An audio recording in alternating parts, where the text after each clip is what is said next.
3 নম্বর সূরাটা যদি আপনি বের করেন, সূরার নাম হচ্ছে সূরা তাহা, 135 আয়াতের 114 নম্বর আয়াতে আল্লাহ পাকের বক্তব্য, ওয়া কুর রাব্বি জিদনি ইলমা।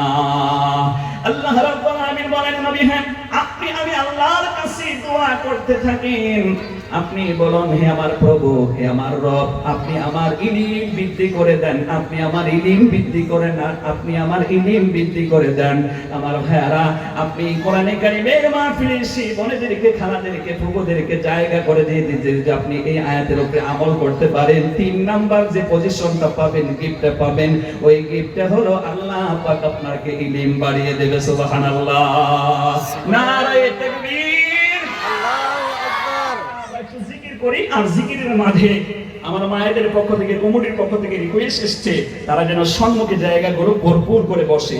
আমরা 2 মিনিট জিকির করব, এর মাঝেই আপনারা সম্মুখে এসে বসে শান্তভাবে বসে পড়ুন, আমরা তাফসীর শুরু করব।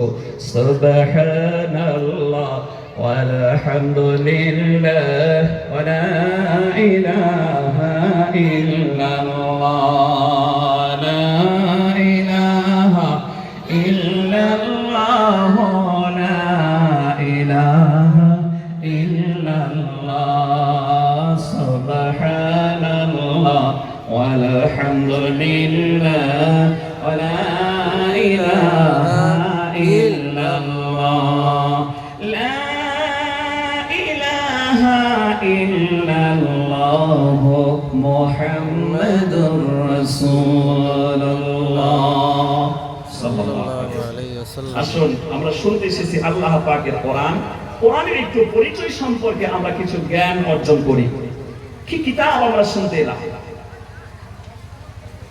কোরআনে কারীমকে যদি আপনি প্রশ্ন করেন, ও কোরআন তোমাকে আমরা শুনতে এসেছি, এবার বলো তুমি এই পৃথিবীতে আসার আগে তুমি ছিলে কোথায়? কোরআন এ সম্পর্কে জবাব দিতে ব্যর্থ হয় না, বরং জবাব সুন্দর করে দিয়ে দেয়। কথা বলুন ঠিক না? ঠিক।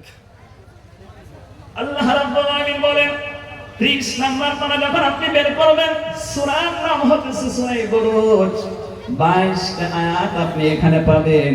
এই 22টা আয়াতের ভিতরে থেকে 21 এবং 22 নাম্বার আয়াত আল্লাহ পাকের বক্তব্য, বাল হুয়া কুরআনুম মাজিদ ফি লাওহিম মাহফুজ।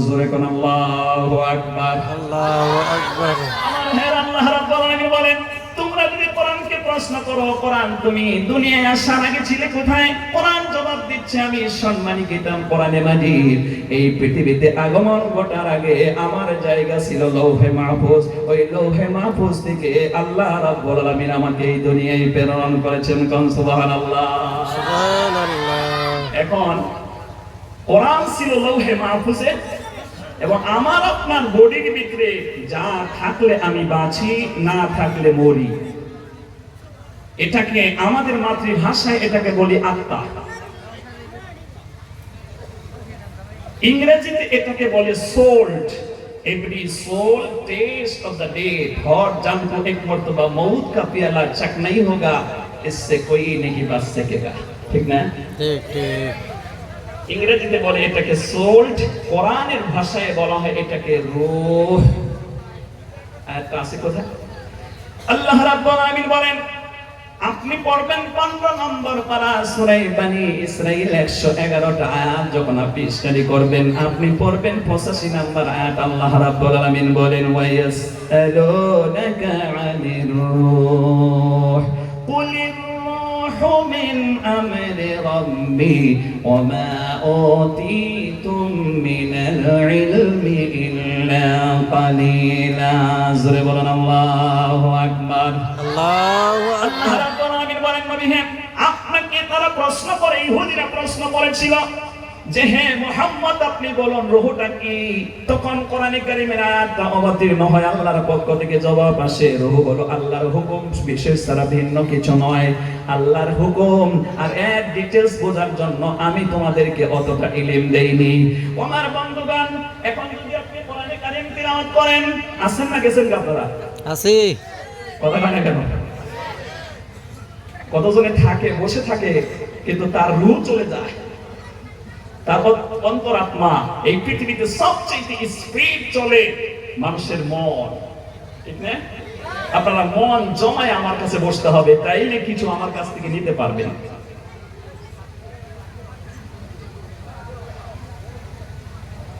আল্লাহ পাক আমাদেরকে মন জমিয়ে বসার তৌফিক দান করুন, বলুন আমিন। আমিন। আমি ওই আয়াত তিলাওয়াত করতে চাচ্ছিলাম, 18 নম্বর পারা হিফজে কোরআন 19 নম্বর পেজের লাস্টের দিকে আপনি পাবেন। সূরার নাম ফুরকান, 77টা আয়াতের এ হচ্ছে 2 নম্বর আয়াত। সুবহানাল্লাহ। আল্লাহ রাব্বুল আলামিন বলেন, ওয়া খালাকা কুল্লা শাইইন ফাকদ্দারনাহু তাকদীরা। জোরে বলেন আল্লাহু আকবার। এখানে আমাদের আকীদাগত বিষয় আছে, শিক্ষা আছে। আল্লাহ রাব্বুল আলামিন বলেন, আমি যত জিনিস সৃষ্টি করেছি, যত মাখলুক সৃষ্টি করেছি, এই মাখলুকের ফয়সালা কে কতটা রিজিক পাবে, কতটা হায়াত পাবে, এই নিজামটাকে আমি আল্লাহ রাব্বুল আলামিন একদিন নয়, 2 দিন নয়, সৃষ্টি করার মিনিমাম 50,000 বছর আগে আমি লিপিবদ্ধ করেছি। এজন্য তাকদীর নিয়ে বাড়াবাড়ি করা যাবে না। এই আয়াতের উপরে বক্তব্য দিতে গেলে 4 দিন তাফসীর করতে হবে, তারপরেও এই আয়াতের তাফসীর শেষ হবে না, এত কথা এখানে আছে। সুবহানাল্লাহ পড়ুন। সুবহানাল্লাহ। আমার বন্ধুগণ, আল্লাহ রাব্বুল আলামিন আমাদেরকে সৃষ্টি করলেন। সৃষ্টি করার পরে আল্লাহ পাক আমাদের রূহগুলোকে লৌহে মাহফুজের ভিতরে সংরক্ষিত অবস্থায় আল্লাহ রেখে দিয়েছিলেন। আমার ভাইরা, সরি আলমে আরওয়াহ, রূহের জগতে আল্লাহ পাক আমাদেরকে রেখে দিয়েছিলেন। পর্যায়ক্রমে এই দুনিয়াতে আমরা আসতেছি, যাইতেছি, কথা বলুন ঠিক না? ঠিক। আমি আপনাদেরকে বলি, আমাদের আদি পিতা হযরত আদম আলাইহিস সালাম একদিন অমাবস্যা রাতে আমার ভাইরা বসে আছেন, আল্লাহর পক্ষ থেকে জিবরাইল ফেরেশতা চলে এসে জিবরাইলের পাখা দিয়া হযরত আদম আলাইহিস সালামের পিঠের মধ্যে ঘষতে শুরু করে, মালিশ করতে শুরু করে, মেসেজ করতে শুরু করে। আমার ভাইরা, এমনটা যখন হচ্ছিল, তিনি অন্ধকার রাতে দেখতে পেলেন যত জিবরাইল ঘষতেছে তত জোনাকি পোকার মতন কি যেন উড়ে উড়ে গোটা পৃথিবী ছেয়ে গেল, একটার উপরে একটা পড়তেছে। তখন তিনি আশ্চর্য হয়ে জিজ্ঞেস করলেন, ভাই জিবরাইল, আপনি এমনটা করছেন কেন? তখন হযরত আদম আলাইহিস সালামের প্রশ্নের জবাবে তিনি বলেন, আল্লাহ পাক আমাকে পাঠিয়েছে, এই যে পাখাটা ঘষা দিলাম আপনার শরীর থেকে, আপনার পিঠ থেকে যত জোনাকি পোকার মতন যাচ্ছিল, ওইগুলো হলো সব আপনার সন্তান, সন্তানের রূহ। সুবহানাল্লাহ। বানি আদম, আল্লাহ পাক বলেন, আমি আদমের সন্তানকে মর্যাদা সম্পন্ন করে বানিয়েছি। ওই দিনেই হযরত আদম আলাইহিস সালাম নিজের সন্তান নিয়ে টেনশনের মধ্যে পড়ে গেলেন। আমরাও তো আজকে নিজের সন্তানদেরকে নিয়ে বড় টেনশনে আছি। কথা বলতে আমাদের কথা শুনে না, সন্তানের পাশে দাঁড়ানো যায় না, শিকড়, ভাঙ, গাঞ্জা, মুখ দিয়ে দুর্গন্ধ। কথা ভাই না? ঠিক। এই সন্তানদেরকে নিয়ে আমরা বড় টেনশনে আছি, আর হযরত আদম আলাইহিস সালামও টেনশনে ছিলেন। কি তিনি টেনশন করলেন? জোনাকি পোকার মতন যে চলে গিয়ে একটার উপরে একটা পড়তেছে, গোটা পৃথিবী ছেয়ে গেল। এ যখন বড় হবে, এ যখন বিয়ে শাদী করবে, ঘর সংসার করবে, তাইলে এই পৃথিবীতে তো জায়গা হবে না। এত সন্তান আল্লাহ পাক আমাকে দেবে, এই সন্তানগুলো দুনিয়াতে কেমনে বসবাস করবে, এই নিয়ে আগের থেকেই তিনি টেনশন শুরু করেছিলেন। কন্যা সুবহানাল্লাহ, নারে তাকবীর। প্রিয় ভাই, আল্লাহ পাক আমাদেরকে সৃষ্টি করেছেন, ও মাকারু ওয়া মাকারাল্লাহ আল্লাহু খায়রুল মাকিরিন। আল্লাহ পাক হচ্ছেন মহা কৌশলী। কথা বলেন ঠিক কি না? আমরা মাঝে মাঝে চক্কর মক্কর করি, আর আল্লাহ পাক হচ্ছেন মহা কৌশলী। তিনি জবাবটা কি দিলেন শুনলে আপনার বড় খুশি হয়ে যাবে। সুবহানাল্লাহ। আগে বলেন সুবহানাল্লাহ। এই প্রশ্নের জবাবে জিবরাইল ফেরেশতা আল্লাহর পক্ষ থেকে প্রশ্নের জবাব শুনিয়ে দিল, ও আদম নবী, আপনাকে টেনশন করতে হবে না আপনার সন্তানদেরকে নিয়ে। আপনার এক শ্রেণীর সন্তান আলমে আরওয়াহ রূহের জগতে থাকবে, আরো শ্রেণী থাকবে আলমে বতন মায়ের পেটের জিন্দেগিতে থাকবে, আর একটা শ্রেণী থাকবে আলমে দুনিয়া 3 নম্বর খাতে, আর একটা শ্রেণী থাকবে আমার বন্ধুগণ আলমে বরজখে। এই 4টা কোয়ালিটিতে যখন মানুষদেরকে আল্লাহ পাক রাখবেন, আপনার সন্তানদেরকে রাখবেন, এই দুনিয়া তাদের জন্য আর ছোট হবে না। ঠিক না? কথা বলছেন না কেন? এই 4 কোয়ালিটিতে আল্লাহ পাক মানুষদেরকে রাখে, 4টা জায়গায় রাখে। তো এর ভিতরে প্রথম জায়গাটা কোথায় রাখে? আলমে রূহ, রূহের জগতে রাখে। আর কোরআনকে রাখা হয়েছিল পাশাপাশি লাউহে মাহফুজে। এজন্য লাউহে মাহফুজে কোরআন ছিল, তার পাশাপাশি রূহের জগতে আল্লাহ পাক আমাদেরকে রেখেছিলেন, আমাদের রূহকে রেখেছিলেন।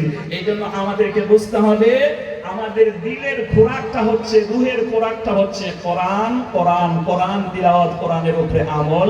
কোরআনের উপরে কোরআন তিলাওয়াত করবেন, কোরআনের উপরে আমল করবেন, আপনার রূহ তরু তাজা থাকবে, সুস্থ থাকবে। জোরে কোন সুবহানাল্লাহ।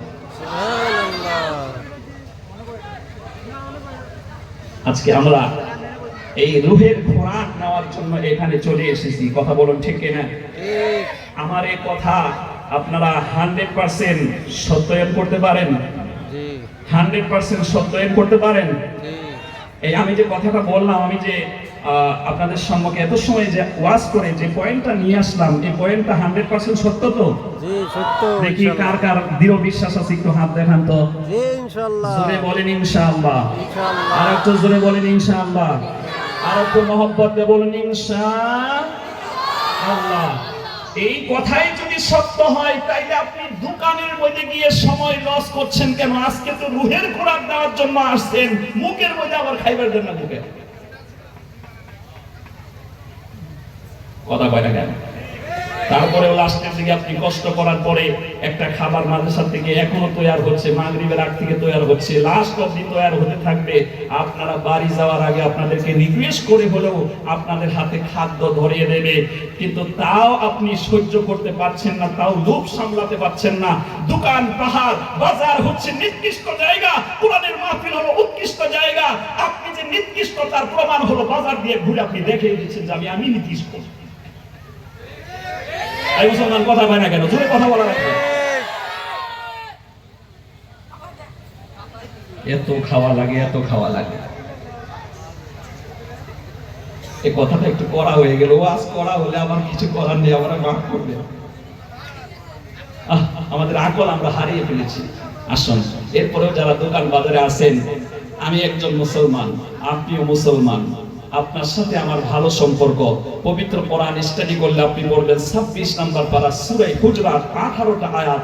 ঘরোয়া আইন ও কানুন, ঘরোয়া ঝামেলা মিটাবার জন্য আল্লাহ একটা সূরা দিয়েছে। হুজরাত মানে কি? কামরা কামরা, রুম রুম, পার্টিশন পার্টিশন। সংসার চালাতে গিয়ে যে বিভিন্ন ঝামেলা আসে, সেই ঝামেলাকে সলভ করার জন্য আল্লাহ রাব্বুল আলামিন একটা সূরা দিয়েছেন, 18টা আয়াত বিশিষ্ট। সেখানে